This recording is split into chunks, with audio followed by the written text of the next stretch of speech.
Good morning. Made it to Friday, 15th of September.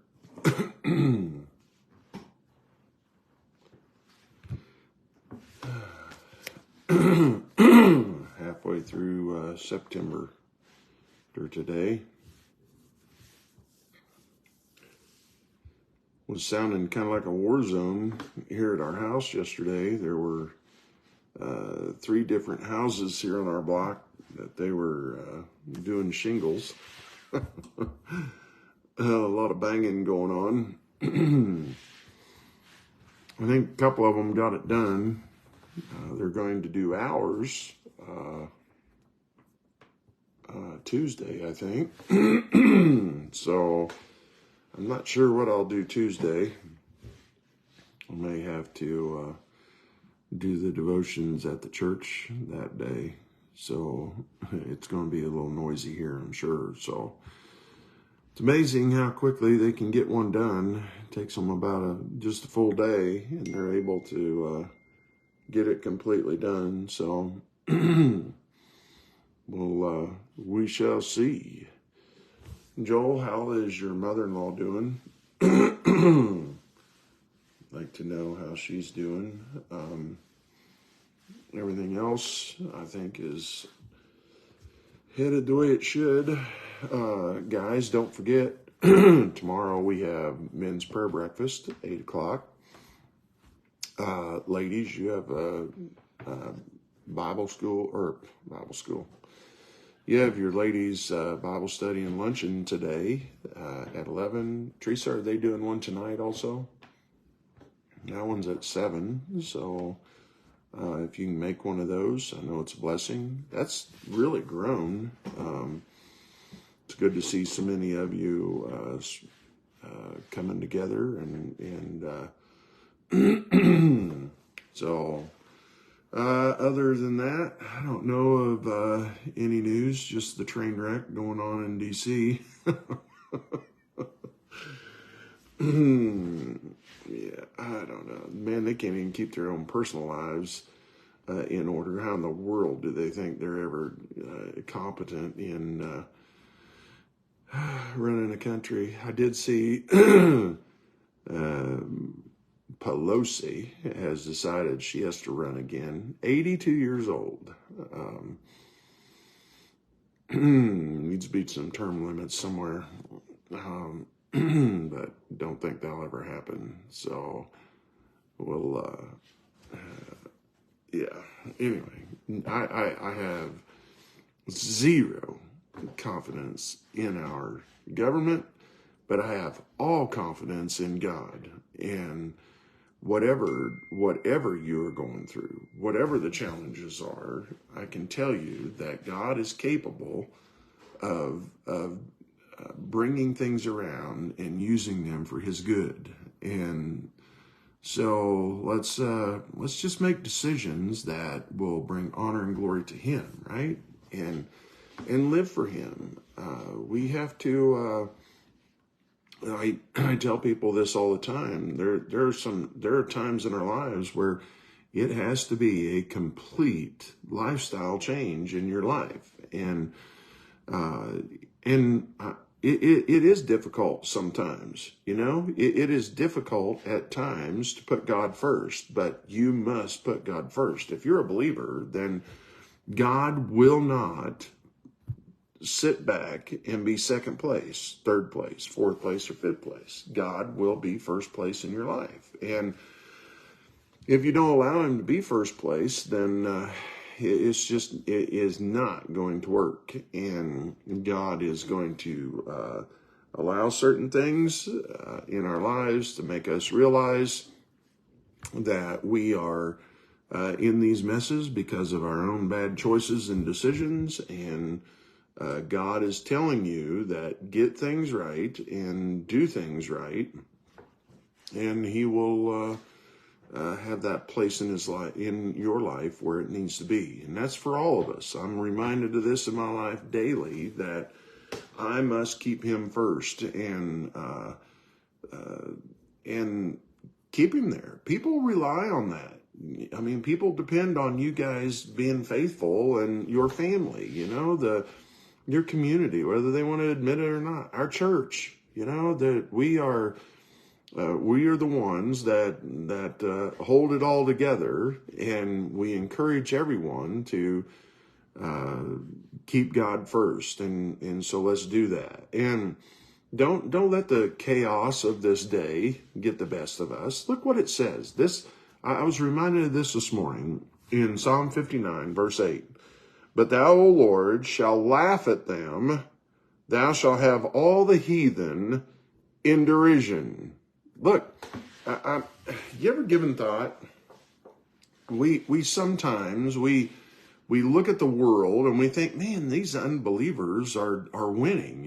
The devil is winning in this, and you look at their lives and you look at how crazy things are, and it's like they're jumping off a cliff and they're yelling and screaming and yelling over everyone and dragging as many as they can, and you can see where they're destroying even themselves in what they're doing. They are. I mean, it's I don't know. I don't know if they think that they can be a ruling class and whatever, but we can see that it's a total destruction, not only of our country, but just the lives of everyone. And you look at that and you think, man, they're winning here, but you ever given thought that God shall have all the heathen in derision? Maybe that's what it is all about in the first place. And what do? We are the calming effect, okay? We are the sense of reasoning here. We are the ones of common sense. We are the ones that God has given a sober mind to, and we're the ones that are the anchor that is keeping the total destruction of this country from happening. And look, we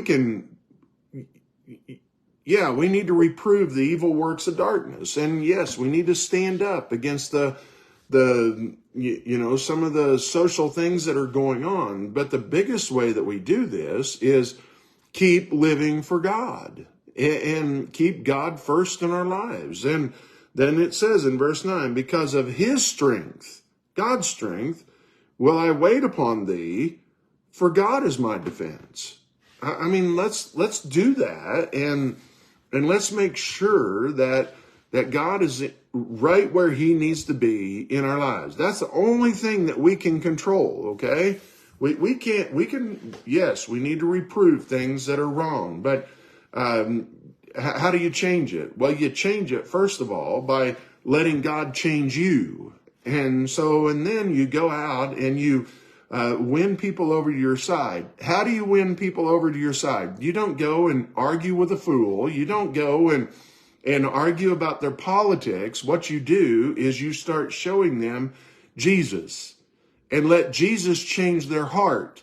When Jesus changes their hearts, He'll also change their mindset. And that's how we win this battle. And that's how you win the country back. And it's not going to be the politics that win this country back. They're all a train wreck. None of them are truly trustworthy anymore. None of them have proven to be trustworthy. And so, but God has. And so what do? Well, we stand and we trust and we wait on God and let God be our defense and live in a righteous manner. And we need to continue to trust him and be obedient to him and walk with him. And I know it's a challenge. I know that.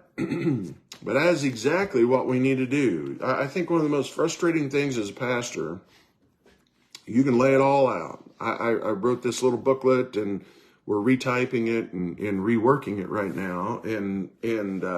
But if you want to live a victorious life, then there are some things that you need to be doing in your life. That's just the way it is. And if you're not going to do that, then it's not going to be what you need it to be. You're really going to be satisfied with a mediocre walk with God. And with that, you're going to find out that it's just always a struggle.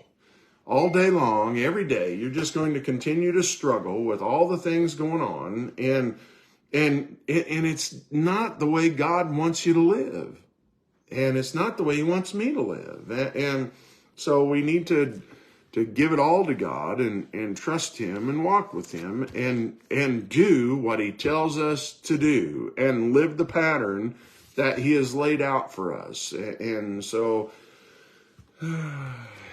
and when you see people that just don't believe that, well, I can't help that. I can't, that God's not going to bless that. And so you're just going to have to go through some hard knocks until you get it right. And when we get it right, and when the Holy Spirit shows you need to get it right, and then you get it right, then you find out, wow, you know what? God does do great things. Anyway, so I'm kind of all over today.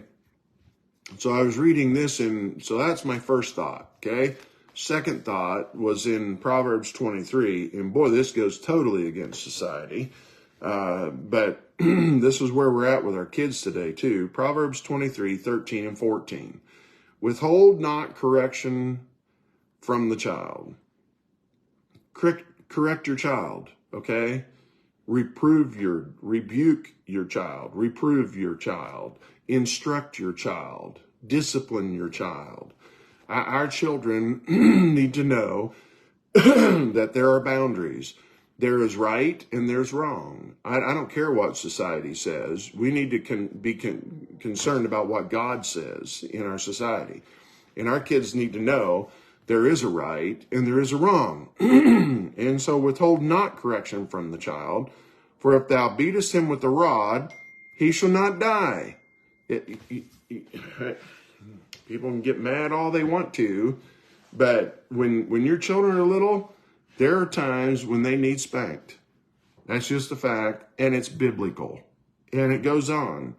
Thou shalt beat him with the rod, and shall deliver his soul from hell.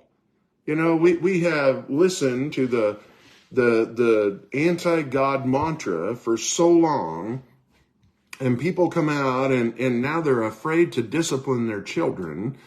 And this has been going on for several generations now. And so now we have adults that have no fear of authority, no respect for authority. They're raising their children to have no fear for authority, no respect for authority. We have grandchildren now that have no fear of authority and no respect for authority. And that's where we're at today. And so I'm telling you, we need to understand that there is a biblical way to correct your children, and spanking is part of it. I've had people tell me, well, they can give me all kinds of justification. Don't justify it to me. Tell God. Tell God about it. Just why don't you go tell Him that, well, I don't care what you say in your word, I'm not going to do that. Well, don't. A child left to his own will bring his mother shame. And God says that too. And here you don't want to, thou shalt beat him with the rod and shalt deliver his soul from hell. What worse thing could you have in your life than to watch your children go to hell? Because we were afraid to tell them no. We were afraid to say there are boundaries and there is right and there's wrong. And I'm telling you, you better pay attention to what God says, and we better have a generation that figures out that there is authority that you have to obey, and the number one authority is God. So,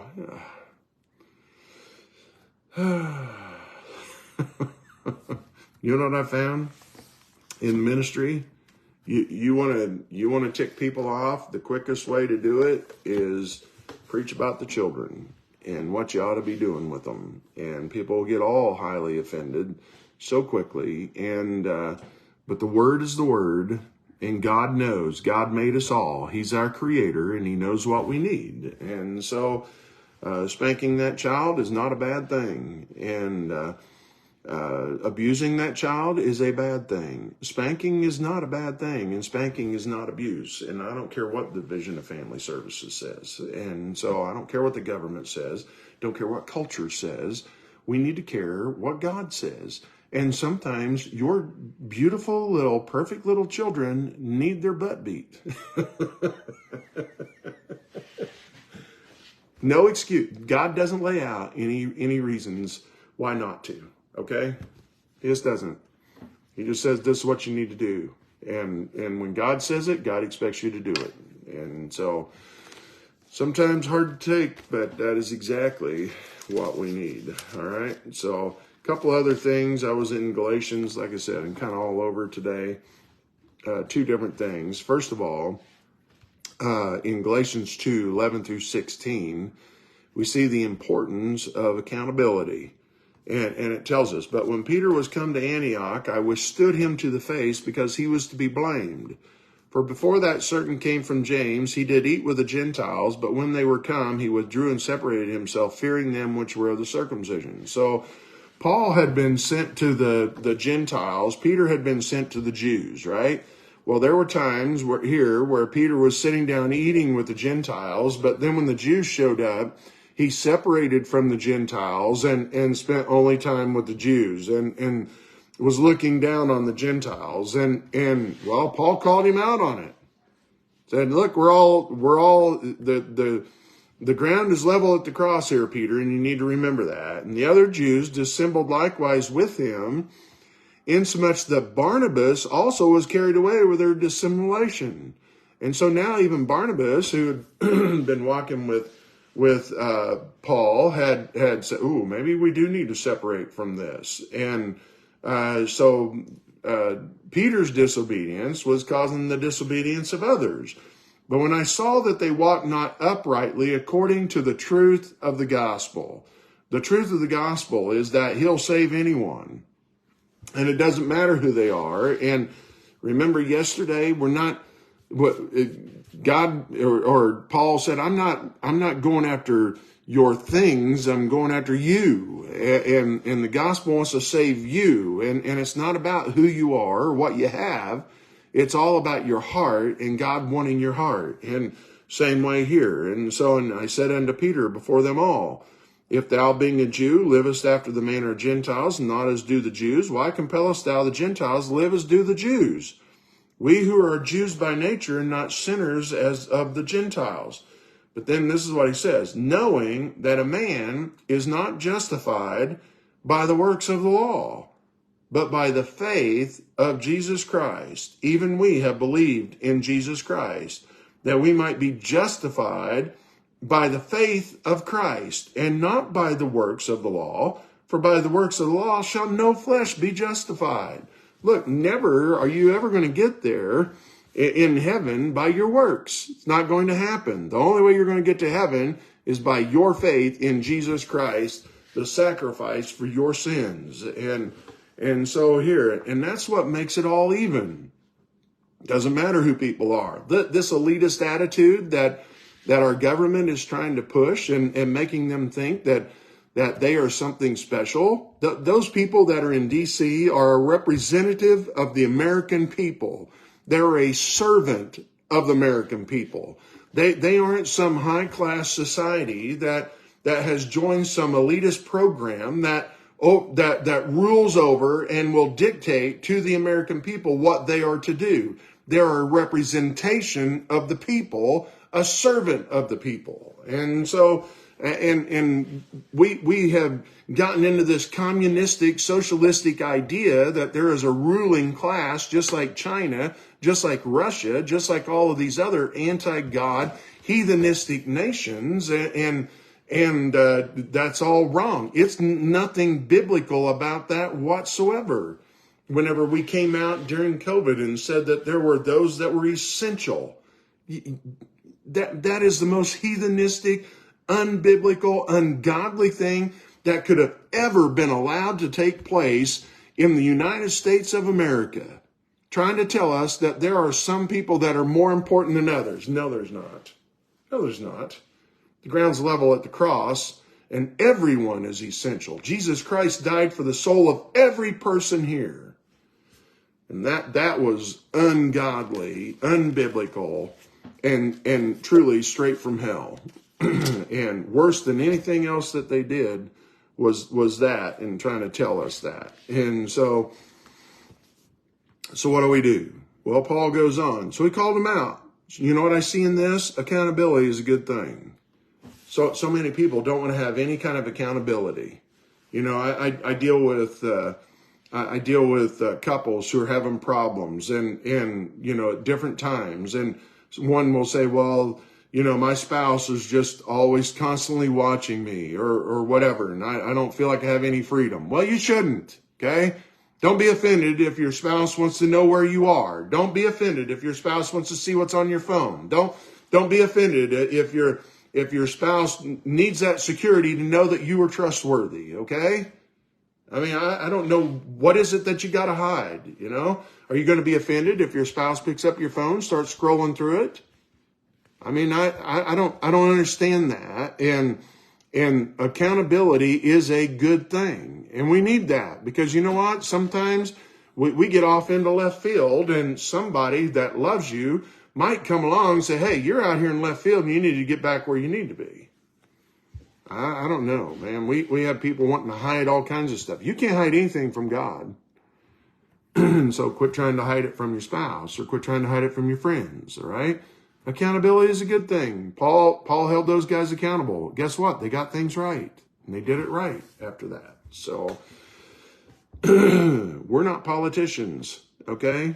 We're not going to run around hiding everything that we are, and then all of a sudden it blows up. You know, before so many of these people run for office, they have to go through their whole past and make sure that they can cover up or bring to light really quick or cover it up or whatever, or they bring it out on a Friday afternoon, you know, and about their lives and show what a train wreck they are, and because they've been hiding everything all their lives. And just be transparent and be thankful if you have friends that'll hold you accountable, right? Last thing, told you all over today, and depends, Alicia. I'm not talking about a controlling jealousy rage. I'm just talking about if my wife wants to look at my phone, she can look at my phone anytime she wants to.